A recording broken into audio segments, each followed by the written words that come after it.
In the vast African savanna, storms carve the land, and survival is the only law. He was Kuma, a lion scarred by battles, haunted by loss, walking the plains alone. But one night, fate brought him a cry in the shadows.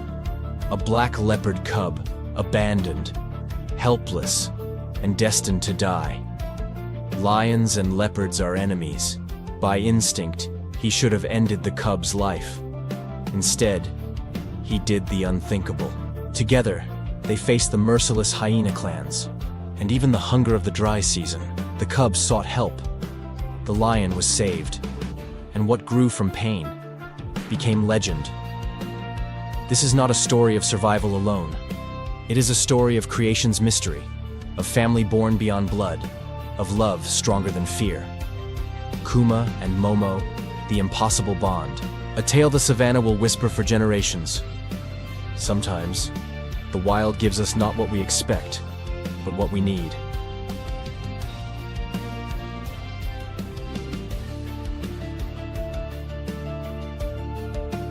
The African savanna stretches wide beneath a brooding sky.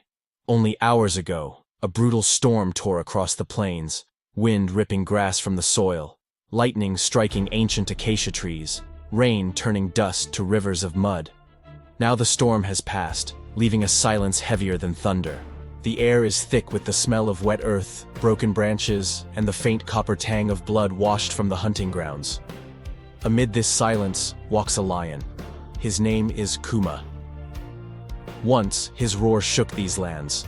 Once, he ruled with a pride at his side. Now, his mane is matted with dust. His ribs press against his skin, and a deep scar runs along his shoulder, a wound that never healed properly. He is not yet old, but life has aged him quickly. Kuma limps slowly across the drenched grassland. Every step is heavy, deliberate. He has been walking for days without a kill. His nose twitches, searching the air for prey. But the scents are thin, washed away by the storm. Hunger gnaws at his belly. His throat burns with thirst. But hunger and thirst are nothing compared to the ache in his heart. 6 moons ago, Kuma had a family. A lioness he loved, and 2 tiny cubs that tumbled at his paws. They would play in the tall grass, pouncing on his tail, hiding in his mane. He remembers their squeaks of joy. But fate was cruel. A rival coalition of lions swept into his territory. Kuma fought with all his strength, but he was outnumbered. He survived, but his pride did not.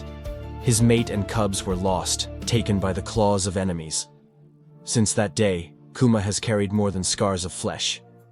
He carries silence, the silence of the savanna where no playful roars echo, the silence of nights where no warm bodies curl against him. The silence of a king without a kingdom. The storm tonight only mirrors what Kuma has lived every day since.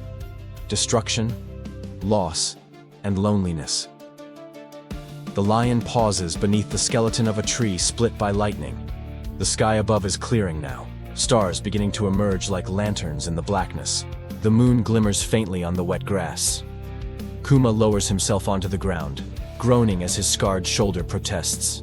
He licks the wound absent-mindedly, though he knows it will never heal. It is more than flesh. It is memory carved into his body. He lies still, his golden eyes staring at the horizon.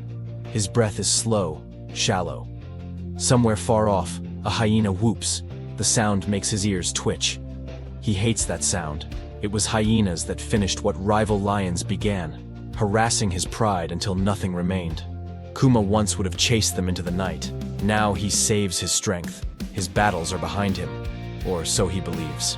His mind drifts back to his cubs. He remembers how one of them, a little male, used to climb onto his back, growling in a tiny voice, pretending to be a king. Kuma would pretend to fall, rolling into the grass so his cub could feel like a conqueror. And his daughter, curious and brave, would stare into the shadows as though she could see spirits others could not. She would nuzzle close to him at night, her tiny body warm against his chest. But memories, though sweet, are cruel. They fade into the silence. Kuma exhales, long and low, his body trembling with weariness. All around, the savanna breathes. Insects hum softly. Frogs croak in the puddles left by the storm. The night seems calm. Yet there is something uneasy in the air. Something waiting. Kuma senses it.